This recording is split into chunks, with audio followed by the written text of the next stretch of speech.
The Philadelphia Phillies are back in the driving seat ahead of this MLB playoff push and look to be playing their best ball at the right time. Now, we've talked a lot about all the reasons this team has been successful, the many big names that there are to talk about, from Bryce Harper to Trey Turner to Nick Castellanos to Kyle Schwarber. The names go on and on. But there's two driving forces who have not gotten enough recognition for their key role in this Phillies run and the hopefully World Series run that is to come. We're going to talk a lot about Nola and Zack Wheeler, their impact on this Phillies team, and why they give this team a leg up among everyone else in the MLB. Now, before we dive fully into the topic of today, do want to remind you guys to make sure you continue smashing that subscribe button. That at this point in time, 15.8% of you guys tuning in the videos is all that have subscribed just yet. We want to grow this Phillies Digest family as large as possible and get as many of you a part of this team ahead of this playoff run. So make sure you smash that subscribe button. Helps us out right here. And Luke, I want to throw it to you right away. Just how good are Nola and Zack Wheeler in the grand baseball landscape here? Yeah, there's no better duo. There's not a singular better pitching duo in baseball that is in the same rotation that is better than the 1-2 punch of Zack Wheeler and Aaron Nola. Just dominant stuff. You want to talk about stuff, and you want to talk about strikeouts, and you want to talk about all that stuff. But the best thing the pitcher can be is on the field. Yeah, that's kind of always what's been said in baseball. The best pitchers are the ones that stay on the field. And other than a few little minor tweaks from Zack Wheeler these last few seasons, that duo has been basically the most durable duo all in baseball. They're always out there. They're making every starts. Obviously, this weekend they looked fantastic. 13 combined innings, just 8 hits, 2 earned runs, 1 walk, and 16 strikeouts.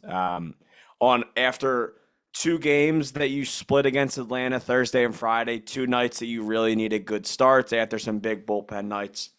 The first 2 nights, you absolutely got 2 freaking gems from those 2 guys. I think we take these guys for granted. I wrote an article about this morning for Crossing Broad.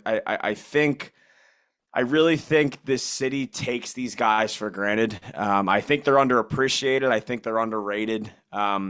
Since the start of the 2020 season, Zack Wheeler's first in Major League Baseball in F4, first in FIP, one of 2 pitchers with an ERA under 3, and top 5 in home runs per 9, walks per 9, and BABIP. There's been 1 pitcher in all of baseball who has thrown more innings since the start of the 2020 season than Zack Wheeler, and that pitcher's Aaron Nola.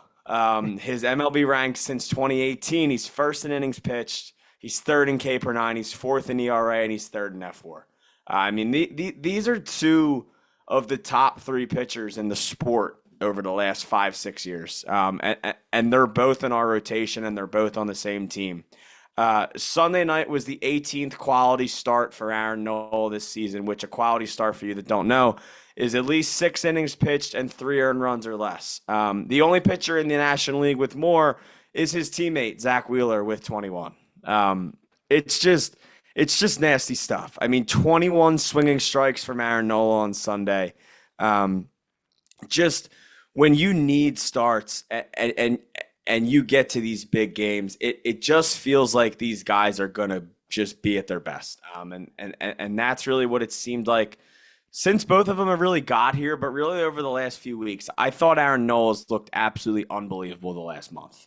His last 4 or 5 starts, I believe he has an ERA under 1.5. Just looked practically unhittable. And that's a really good sign because we're only a month away from October baseball. Yeah, 100% there. And you hit on a lot of great points there, some really ridiculous stats. One thing that I wanted to really acknowledge here is these guys are a dying breed in today's baseball, that it's so rare that you see guys that are ready to just carve up 6, 7, 8 innings on a consistent basis, the way these guys have a chance to do every single time that they step on the field here. And it's pretty cool, the reliability of them. Like, you just don't really get it. The model of consistency that each of these guys are, they're monster. And I'm absolutely agree with you that they do go underrated in the grand sphere of things from a Philadelphia fan perspective. I also did want to point out what our very own Luke Arcaini wrote in this article for Crossing Broad, saying that, quote, home runs are fun, but pitching wins championship. This being in his tweet promoting it. So make sure you're checking out the full article on Crossing Broad. But Luke, talk to me a little bit more about that. I do believe that when everything's said and done,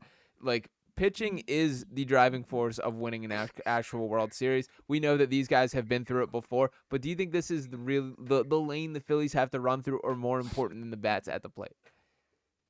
Yeah, I do. I think the bats can kind of get hot. I think there's room for some bats to kind of struggle a bit in the playoffs. Like I think there's a reason a lineup in baseball is 9 guys, right?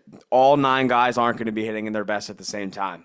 But if it's Game 7 of the World Series and you go Zack Wheeler, Ryan Kerkering, Jeff Hoffman, Matt Strom, and one of those guys has a bad night, there's a good chance you don't win that game. That's well said. I've always said you have to have good pitching to win. It's just you have to have depth, and you have to have guys that one can get swing and misses, but two can just get outs. Once you get to the playoffs, you obviously like strikeouts. You don't want these good teams to put the ball in play, because the old saying is baseball is when you put the ball in play, good things happen. Mm-hmm. So there's nothing wrong with putting the ball in play. So when you get to October, you need guys that can get strikeouts. But really for Aaron Nola and Zack Wheeler, they've proven they can find outs. And I think that's really the big thing. There's not many teams in baseball that have an overall staff, including starters and relievers, that's better than the Phillies. I mean, I would probably put the best 9 pitchers on. If you think of it that way, if you think of Zach Wheeler, Estevez,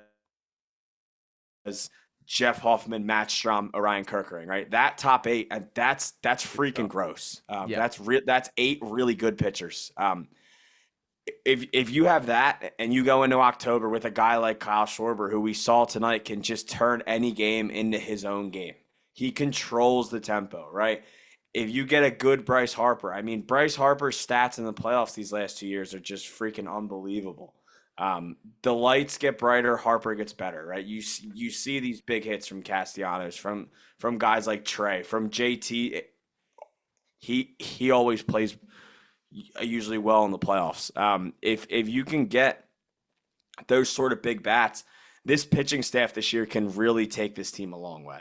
Yeah, 100% there. And one of kind of the common themes or complaints in recent weeks from this Phillies team has been all about that fifth starter, whether it is Tyler Phillips, whether it is Taijuan Walker. 2 points for that. That number one here is when you look around the MLB, you're not going to find a lot of great fifth starters across rosters in the league. There's a reason why there's fifth starters. And as I mentioned early on, that pitchers seem to be just less and less of a commonality, that there are just not that many great arms available that are able to be reliable starters at this point in the game. That's why we see these bullpen games and guys being limited to fewer innings. There's just not that many available. Now, the other point that I think is even more relevant to this Phillies team is it doesn't matter come playoff time. That this top 4 that this team has, with Christopher Sanchez and Ranger Suarez being the other starters, that's as good as it gets across the major leagues. And really, it is these 2 arms in Aaron Nola and Zack Wheeler that the team will really be counting on in the playoffs. So while it is frustrating that the 4 more starts, I believe it is, that the fifth starter will have to suit up for this Phillies team, while it may not be ideal in those situations, the reality is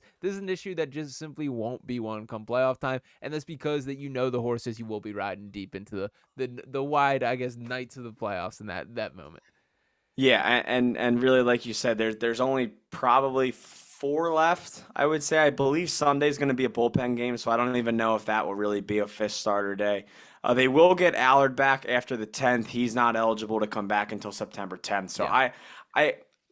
I can't imagine Tyler Phillips there's that many more innings this season. I mean, I said earlier it was a really cool story. He had an awesome complete game. Yeah.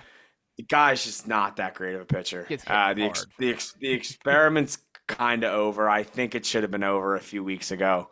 But if you can win games like that with your fifth starter out there, I think this team's going to be all right for the rest of the year. Yeah, 100% there. But shout out to Zack Wheeler and Aaron Nola. They do not hear it often enough. Shout out to you guys for tuning in this video here. And one more time, make sure you are smashing that subscribe button. Let's get this Phillies Digest family growing in over 1,000 before we get in this true playoff run here. Smash that subscribe button, drop a like, drop your comments below, and me and Luke will be talking to you next time.